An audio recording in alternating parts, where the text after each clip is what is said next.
Hi, my name is Tara Alexandra, and I'm the host of Michigan Entrepreneur, where we feature businesses from startup to stellar. Today, I have as my special guest Rocky Trifari, founder and travel blogger at the Rocky Safari. Welcome to the program. Thank you so much, Tara. How are you? Great, great. It's nice to see you again. Now, I met Rocky just a month ago, and I really loved getting to know him. And so I invited him to the show. And one thing different about Rocky is he's not from Michigan. But before we jump into what he does at the Rocky Safari, why don't you tell us a little bit about yourself, Rocky? Yeah, I'm not from Michigan, but I'm so thrilled to be able to be on this show with you today. Actually, I am from New Jersey, so I have been to Michigan once before, and as you said, I do run a travel blog, so I've been pretty much all over the place. But yeah, I am from New Jersey. I'm 25 years old, and yeah, I don't know if there's anything specific, but Well, what got you into the whole travel thing? Like what awakened you to wanting to travel around the world? I've always had like an interest in going different places. As a kid with my family, we were always traveling, so I had an interest in it. But I just had this like when I was in high school, I was studying Chinese and I had this interest in like different cultures. So I always wanted to see different places and I had traveled around more of like more of like the Americas and like Caribbean area, but never like really so much overseas. So as after graduating from college, I just wanted to really dive in, go places I had never been before and experience different things. So that was kind of like how it got started. And I have this goal of it's a big goal, I know that, but I want to eventually see I guess every country that I'm able to go visit. So I um, think it's a great goal. it is, yeah. So, I have a long way to go. I've only, I think, been to like around 14 or 15 different countries so far. But something that I explain online is that I'm not just trying to like color in a map. It's not about, you know, rushing the process. Instead, it's actually the complete opposite. I'm trying to do things very slowly. So what I write about a lot is like long-term travel as a lifestyle. Hmm. Um, and instead, I actually visit different countries and I try to spend, like a little bit of a longer time than what people would typically do. So, like, say someone goes to a country, they might visit for like a day, or if it's a vacation or something, maybe a week. Whereas when I go somewhere, I'm typically spending multiple weeks, sometimes like a month or longer. Hey, I want to ask you a couple questions of some things I saw in your blog, which I thought were pretty interesting.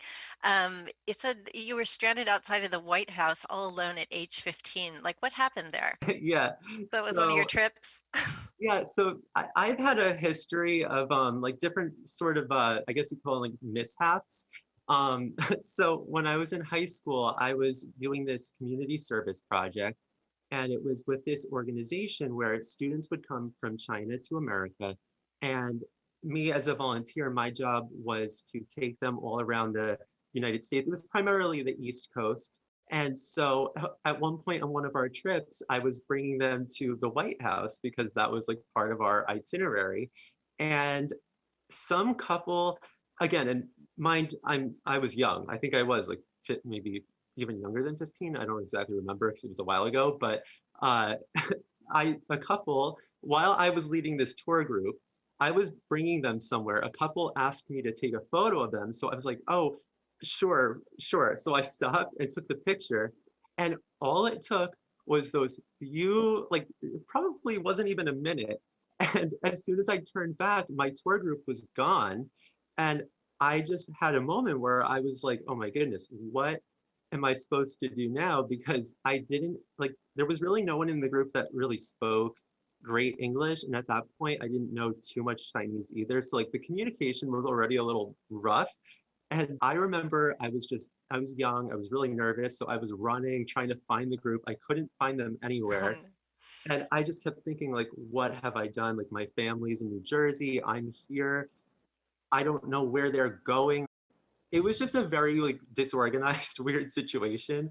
And then I ended up, I think, just jumping on like another bus with students that I thought were like maybe in another Chinese program, and like coincidence, it honestly was like, I can't even tell you why I did it.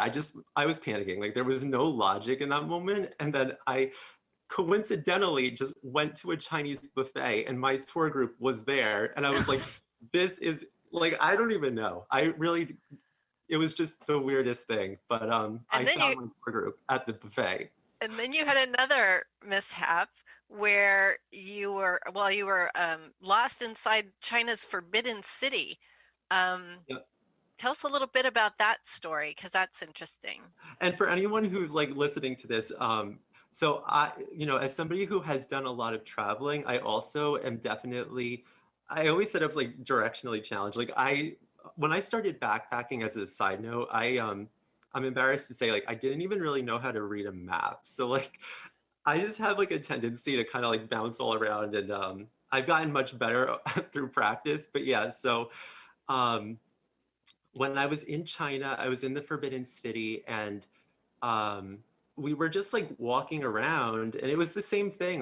That was a study abroad type situation where I was traveling with like 15 other people. It wasn't exactly study abroad, but it was something like that. And we were in the Forbidden City. I was just kind of wandering around, and then the same thing happened. Like I got separated from them, and in China, like I don't know if you, for people who have never been there, especially if you're from the United States, like Beijing, Shanghai, all these places, it's very different. So for me, it was like culture shock. That was again one of the first trips I had ever gone on. I was actually still in college at that point. So getting like lost in China was very scary for me. And the phones, like this is also a different time. Like it wasn't that long ago, but it was long enough ago that when I was there, like I didn't have a phone with data. Like now it's much easier. Then I was young and the plans were different. And so it's hard. Like when you don't have a phone and you're relying on that for everything, and you get separated, it's a little concerning. Yeah, I can imagine. We're going to talk a little bit more about some of your travel. And, these are good experiences to have because they teach you strategies. And, you know what I mean? Like you have strategies to survive and to figure out how to get Oh yeah. that you will be okay in the end. You gave me some photos, and I want to show some of these photos right now, and we'll just spend a few seconds on each one of them, and you can tell us like where they were, where they were taken, and Sure. we'll kind of flip through some of these photos because it's really cool. So give Okay. me a second. So can you see our first photo here? Yep, it's up. Okay. All right. So this is you getting ready to go, right? It is, yes. This was the very beginning of after I graduated from college. I was getting ready to do my very first solo travel trip. This was like day one, I guess you could say, of getting ready to go. I hadn't really ever traveled, especially the way I did with this. Like I didn't have an end date, so I booked a plane trip to Athens in Greece, and that was the first leg of a trip that had no end date. So this was the very beginning. I had my Do you only travel with one backpack? I actually had two. So in this photo, you just see my main big backpack. That was like where I had my clothes and like the most of my stuff. And then I also had a regular size normal backpack. That was like my day pack where I would have most of my electronics and just like other little things. All right. Yeah. And here, where are we here? This is Monastiraki in Greece. So the reason I included this photo was because this was my first destination, and it just was like probably one of the most fun places that I visited. The cool thing with my trip was that I didn't know too much about the places I was going. So once I actually got there, it gave me the opportunity to really like learn and discover places. And this was just like a really special part of Athens that, for me, I had a lot of fun there and learned so much about the country. So I just wanted to include it because it was a really nice destination. So you're more an adventurer traveler because you don't really plan a lot. You just Oh kind yeah. of go. Yeah. No, so that's like hard for me because I am the type of person that kind of likes to know that they have all of their, information and can plan. But this was so far outside of my comfort zone. And that's kind of the reason that I did it too, because I just wanted to really challenge myself and kind of get uncomfortable and see how I would handle those types of scenarios. Well, you look Um, pretty comfortable here and you have a computer. So you travel with a yeah, computer? So it's funny. I actually I like to include this photo just because I personally find it extremely embarrassing. I think I look really awkward in it. But the history of this photo is that I think it really like speaks volumes to the type of content that I have on my website. So just as a quick thing, so yeah, the Rocky Safari is my travel blog. And the reason is besides it being a play on my name, like Rocky Trifari, it also includes just like, you know, animals, and there's a whole lot that goes into the name. I kind of like to portray the fact that I am things that like I'm not a picture perfect travel blogger. I like to kind of highlight the good and the bad in things and just sort of have fun with it. So yeah, I was on. And where was this picture? Where was this picture taken? I want to say this one was in Mexico. Yeah, it's Yeah. gorgeous. Oh yeah, it was a beautiful, beautiful place. Can't imagine getting in and out of that hammock, but Yeah, it was not okay. easy getting in it or out of it.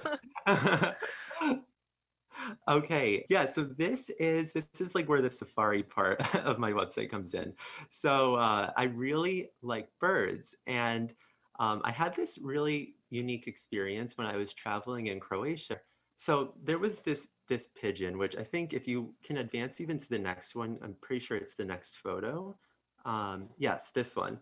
So it was just kind of funny because so if you noticed its leg is kind of injured, it's kind of like a common thing for pigeons. But so I noticed this when I was just kind of like sitting by the water in Croatia, and I felt bad. So I started feeding this bird, and it kind of like turned into a bigger thing where like each day I noticed it because it had this injured leg, and then over the span, and remember, like when I'm traveling places, I stay for a while. So I was in Croatia probably for like 3 or 4 weeks. And sorry, in the previous photo, you can see that this and one other bird really took a liking to me. And it was just such an unusual thing to happen because I didn't think that that was like really possible with like wild birds to be able to form such a friendship. He's really cute, even though he's Yeah, injured. yeah, I felt bad. Wow, this is gorgeous. Where is this at? This was actually another spot in Croatia. This was a city called Šibenik, and it was Croatia. Just is one of the most beautiful places I've traveled easily. Now, are you staying in Airbnbs or hostels, or how are you traveling Yeah, to Japan? I did a little bit of a mix of a lot of different things. I even tried like the whole couch surfing thing, and but primarily I was doing a lot of Airbnbs because it was very much more conducive to having like the privacy and time and internet connection that I required in order to be like working online while I was traveling. And here's another picture of a bird. What kind of bird is this? This is another rock dove, or believe it or not, it's the same kind of bird as what you would see like in a city, like a city pigeon, but this one just happens to look a little different. And Um, he would like stand on your hand? He would sit on it, your hand. Wow. yeah, it was the most unusual thing, and these were not birds that were, you know, they weren't trained. Like, don't think that this was just somebody. Wow. Yeah, it just they just took a liking to me, and over time we built up enough trust that it actually scared me the first time it happened. I was not expecting it, and it wasn't normal for me. Like yeah, I just didn't expect it to happen. So when he hopped on my hand, I was like, what is going on? And then it just became kind of like a routine until I left the country again. He must have some sort of an affinity because birds don't usually come near people. Yeah, no, it was Hmm. definitely a different Are yeah. these olives? Are They these? are olives, yes. So yeah, this was one of the more interesting, I guess, like experiences that I had. I ended up actually working on I guess you could call it like a farm type thing, like I don't know, where they were growing olives. And so I helped a Croatian family harvesting all of the olives, and we were getting them to make olive oil. And it was just the most like cool thing. I was climbing up into the trees. These are actually all of the olives that we took. God, oh my Yeah. goodness. It Are was a you lot. literally picking these off the trees? Oh Yep. my Straight goodness. off the tree. We had like a little, it almost looked like a handheld rake type thing. And you would just kind of like pull them off. And we had just buckets and buckets of olives. And then we had to Wow. lay them all out. It was a whole process. That's fun. I like that you're getting into the local culture and experiencing it. And here you Yeah. are with more birds. Like I'm scared of birds, but Yeah, so I know that a lot of people are afraid of them actually, and that's also why I like to show photos of them and write about them too, because I think that people don't understand all the time that they're actually very, very gentle creatures. And I mean, pigeons specifically, I can understand why people might think they're a little aggressive because they are bolder than most, but they're really nice, and I really admire them, so I like to feature them and show people the cool side of them. and there's another one alighting on your hand. I mean, it's Mhm. amazing. Or both hands. Yeah, That's so just this was amazing. this photo was actually taken in Bosnia and Herzegovina, and the reason that I traveled there was because this city is known for having a lot of like pigeons, like it's actually a thing. Oh, So wow. yeah. Interesting. Hmm. Oh my, oops. Sorry. Oh, that's okay. There we go. This is gorgeous. Yeah, this photo I felt like I just wanted to include because it was taken in Barcelona, Spain, and Oh. of all of the different countries that I've traveled to, I spent the most time in Spain. What time of year is this? Mm, Do you remember? right. I want to say that that was in August. It's beautiful. Oh, it was so beautiful. We actually went there pretty early. So this was taken when my family visited me while I was living there, and this was, I think, a sunrise, like so really early when we took this picture. And what do we have here? This is very bright, Oh yeah, very colorful, colorful. right? Yeah. Anyone who appreciates artwork or like sculptures and stuff, I think would really like this festival in Valencia, Spain, called Fallas. And basically, it's they build these like I guess the easiest way to explain it is they're made of wood, giant like sculpture type things, very colorful, very animated. And then on the very last day of the festival, they actually burn them all to the ground. Oh, so it's like Burning Man, like Spain edition. It's yeah, the whole city has these things all over. So it's not even like it was just this one. There's these massive art things everywhere. And So, then and they're all up in flames at the end of it? Oh yeah, my gosh. and then they all burn. Yep. It's kind Wow. of kind of it's hard to watch actually because it's like you see these things that clearly took so much time and so much effort and then they're just burned. But that's the tradition, I guess. Wow. Hey, and now you're with some little guys here. These are Yep. cute. Yeah, yeah. So these were the sparrows that I actually found in Madrid. And Madrid was the same thing. I was living there almost for all of 2019. And so these these little guys really got very comfortable with me since I was there for months and months and months. And it was cool. It was actually pretty special because anytime I would go outside, they would literally like fly to my hands, just like in this photo, like That they sounds amazing. recognized me. Yeah, it was really, really, it felt special. It was like a nice connection to have with nature. And that's them again. Yep. Look at that. They're Like, so tame.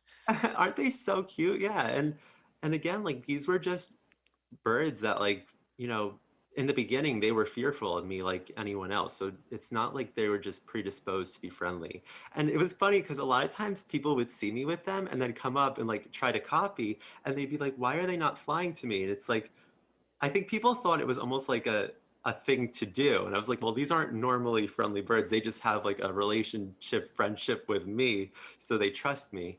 Um, and now if I went back, I don't even know if that would still, if they remember, like, I'm almost curious to go back to Spain just to see like how long birds can remember things and like how that would work. Oh my goodness.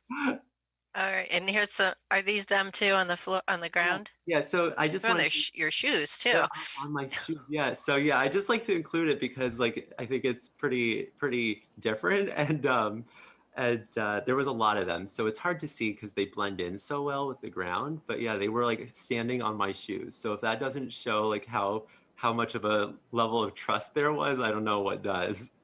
I think you have a really special relationship because I don't think this is just something anybody can do. I think they really have they sense your vibration and they are very aligned with you.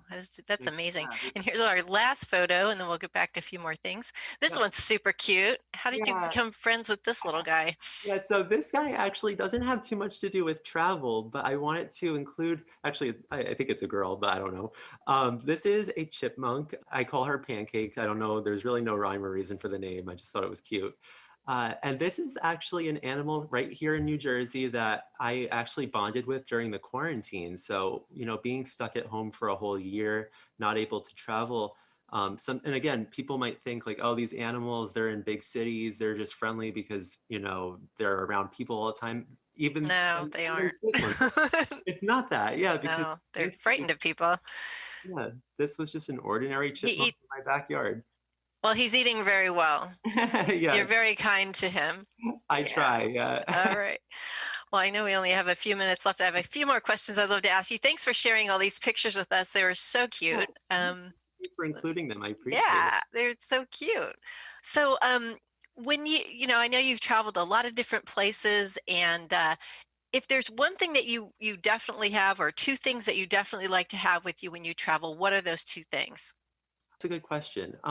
Well, first and foremost, I guess for me, the answer is probably a little different, but I would always need a computer just because I love to save memories and create stories, and that's just like my passion. So I need something, if not a computer, then like a notebook, just because I like to write and like I said, just save those memories. So a computer, definitely, and probably something for photos because I like to sort of integrate the two. So a camera or a phone, I guess. I know Yeah. it's like a very modern, but that's what I would need because that's what I use. For people who are thinking about traveling, what is like two or three tips, real quick, Yeah. of what you would tell them to do when planning their trip? Like if you had to give them three quick trip tips about travel, what would it be for people who are new to international travel?